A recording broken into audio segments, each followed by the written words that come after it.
Los mares prehistóricos del Cretácico estuvieron plagados de fauna marina gigantesca. Mosasaurus, Plesiosaurus, Zipactinus, sin duda fue uno de los océanos más peligrosos y competitivos de la historia del planeta Tierra. Pero hace no mucho tiempo, un monstruo mítico se agregó al ecosistema de estos mares prehistóricos. Ahora, quiero que te imagines por un momento en las profundidades de este océano primitivo. Estás nadando. El agua es oscura, cálida. El sol apenas penetra unos rayos en la superficie. A lo lejos alcanzas a ver una silueta de algo enorme. Quizás pienses, un mosasaurio, pero no. Lo que se mueve no tiene escamas, no tiene aletas de reptil, tiene 8 brazos y mide más de 10 metros. Siempre se dijo que los mares del Cretácico fueron dominados por reptiles gigantescos, pero no es así. La información estaba incompleta. Había algo más en estas aguas, algo que la ciencia acaba de confirmar que es real y que probablemente devoraba estos reptiles gigantes marinos. Bienvenidos al Bestiario Prehistórico. Hoy vamos a hablar de Nanaimoteutis agarthi, el kraken del Cretácico. Ya se ha hablado mucho de este gigantesco pulpo prehistórico, pero en lo que a mí concierne no se ha profundizado lo suficiente en este tema. Por eso hoy quiero hablarte de por qué es representado como un pulpo cirrado, y también quiero hablarte de uno de los aspectos más aterradores de los que no he escuchado que hablen en otros videos. Así que quédate porque comenzamos. Déjame contarte sobre sus dientes. Bueno, técnicamente los pulpos no tienen dientes, tienen un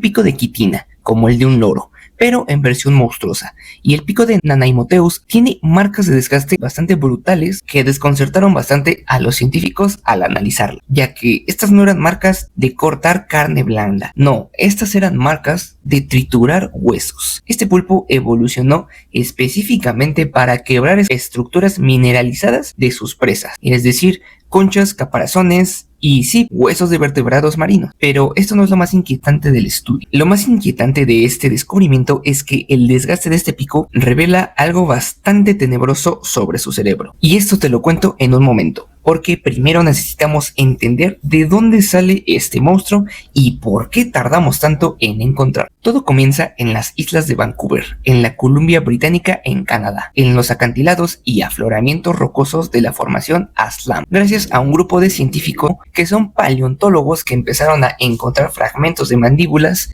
extrañas y demasiado grandes para pertenecer a cualquier otro cefalópodo conocido. Esto fue hace más de 20 años. Fue hasta que un equipo internacional liderado por Yushiro Iba y Shin Ikegami, ya sé, tiene nombre de anime y esto es porque son japoneses, más exactamente de la Universidad de Hokkaido en Japón. Y bueno, estas personas descubrieron algo que cambió todo para el Nanaimoteutis, porque resulta que los restos que se encontraban en Japón y en Canadá eran muy similares y asignados al mismo animal. Sin embargo, están separados por miles de kilómetros de océano, lo que significa una sola cosa: estos gigantes patrullaban el océano Pacífico prehistórico por completo, es decir, no eran endémicos ni locales. Las rocas donde se encontraron tienen entre 72 y 100 millones de años, es decir, en pleno Cretácico superior, el mismo periodo en que vivían los mosasaurios, los plesiosaurios y, para ponernos en contexto también, los tiranosaurios y los triceratops en tierra firme. Así que este pulpo vivió y convivió con los reptiles prehistóricos y con los dinosaurios. Y ahora, aquí viene algo que es realmente importante: los pulpos casi nunca se fosilizan. ¿Por qué? Porque tienen un cuerpo blando prácticamente en su totalidad, es decir, no tienen huesos que se puedan enterrar o conservar, y cuando mueren se descomponen rápidamente y el océano los borra por completo. Así que lo único que puede sobrevivir millones de años de los pulpos es su pico, esta pequeña estructura de quitina que tienen en el centro de sus brazos. Y digo pequeña entre comillas, porque el pico del Nanaimoteus agarthi es un pico de 80 milímetros de longitud, un pico mucho más grande que el del calamar gigante moderno. Y esto hablando de que el calamar gigante ya de por sí es un monstruo. Pero había un problema con estos picos, y es que estaban atrapados dentro de nódulos de rocas, es decir, no se asomaban a la superficie, estaban literalmente dentro de las rocas, no eran visibles por completo. Sin embargo, aquí es donde la ciencia del siglo XXI y la tecnología entran a hacer su chamba. El equipo de Hokkaido usó tomografías de alta resolución combinadas con inteligencia artificial específicamente para escanear los nódulos y reconstruir digitalmente lo que había adentro sin la necesidad de tocar físicamente los fósiles. No similar, pero digamos que algo así como lo que se vio en Jurassic Park. Y es así como pudieron analizar más de 27 picos invisibles para el ojo humano hasta que esta tecnología los reveló. ¡Tecnología!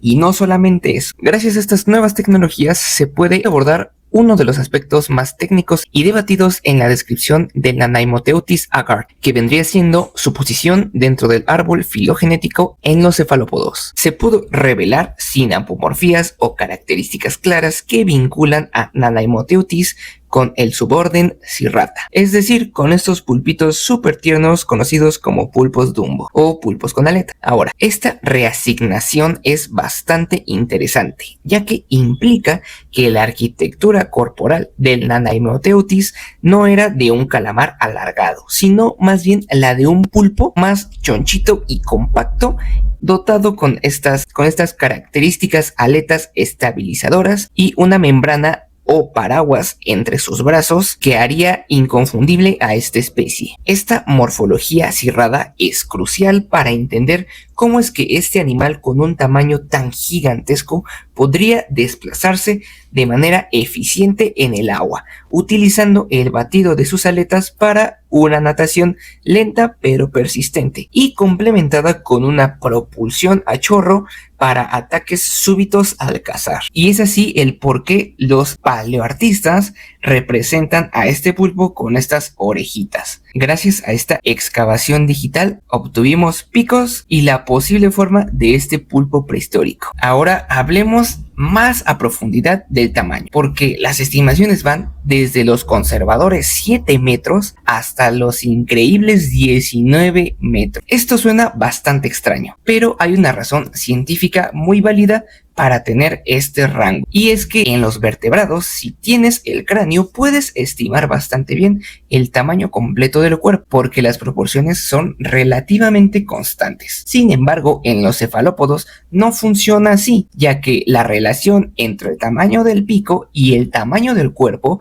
varía enormemente dependiendo de si el animal tiene brazos cortos o brazos extremadamente largos, como en algunos casos de calamares colosales. Los investigadores tomaron el pico de Naimoteutis, que supera en un volumen de un 50% al del calamar gigante moderno, y lo aplicaron a dos modelos. Si tenía proporciones de un pulpo cerrado compacto como este pulpito Dumbo, pues mediría alrededor de 7 metros, que ya de por sí es gigantesco. Y ahora, si tenía los brazos más proporcionadamente largos como el de otros pulpos cerrados como este, entonces es posible que pudo haber llegado a los increíbles 19 metros, lo que lo convertiría en el invertebrado más grande de todos los tiempos del que se tiene registro, superando a vertebrados como el propio Mosasaurus hoffmanni de 17 metros. Ahora, incluso en el escenario más conservador, estamos hablando de que ningún depredador ni presa del Cretácico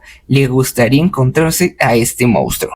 Ahora volvamos con el pico, porque aquí está una de las cosas más interesantes del descubrimiento, y es que el análisis microscópico de las mandíbulas adultas reveló un desgaste masivo. El pico había perdido hasta un 10% de su longitud total por pura abrasión mecánica.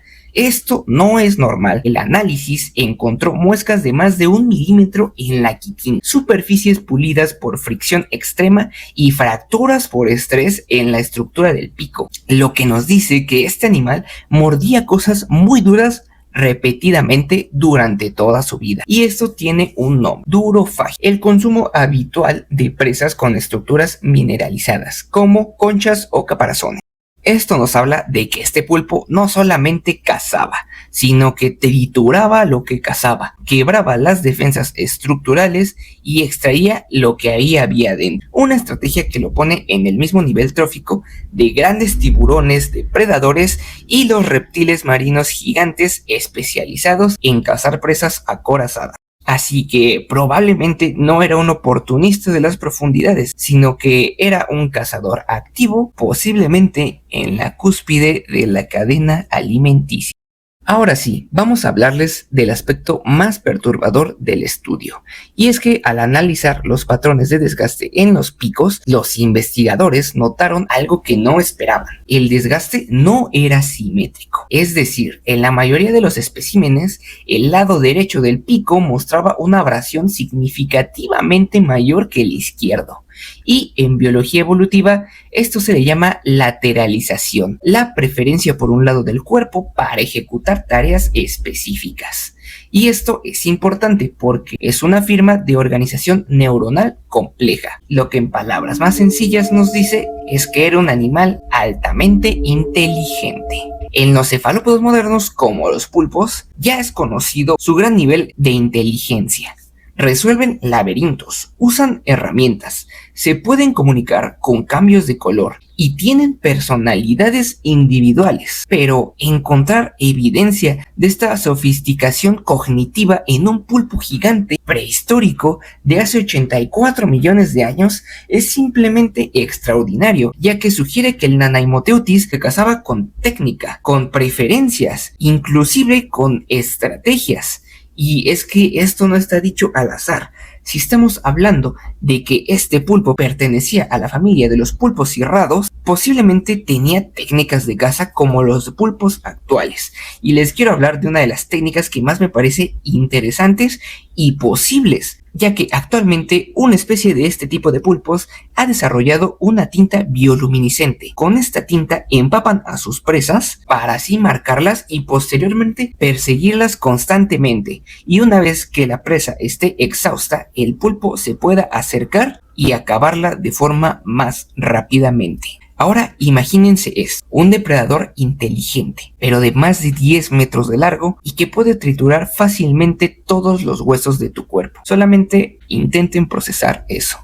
El océano Pacífico del norte del Cretácico no era un lugar tranquilo, era un ecosistema saturado de depredadores de primer nivel, mosasaurios gigantes, plesiosaurios de cuello largo, tiburones con tamaños muy superiores al del tiburón blanco actual y peces monstruosos como el Zipactinus. Era posiblemente uno de los océanos más competitivos que ha existido en la historia de la Tierra, y el Nanaimoteuthis prosperó y triunfó en este océano prehistórico. Y en su dieta probablemente entraba de todo: mosasaurios jóvenes, elasmosaurios, plesiosaurios, peces gigantescos e inclusive tiburones. Y por qué no, de vez en cuando, algún desafortunado dinosaurio que se metió a dar un chapuzón en el océano equivocado. El Kraken existió, fue real, un pulpo gigantesco. El Nanaimotheus agarthi se convirtió en uno de los depredadores más formidables que este planeta ha producido. Estuvo escondido en piedras canadienses y japonesas por más de 84 millones de años, y hasta que la tecnología del siglo XXI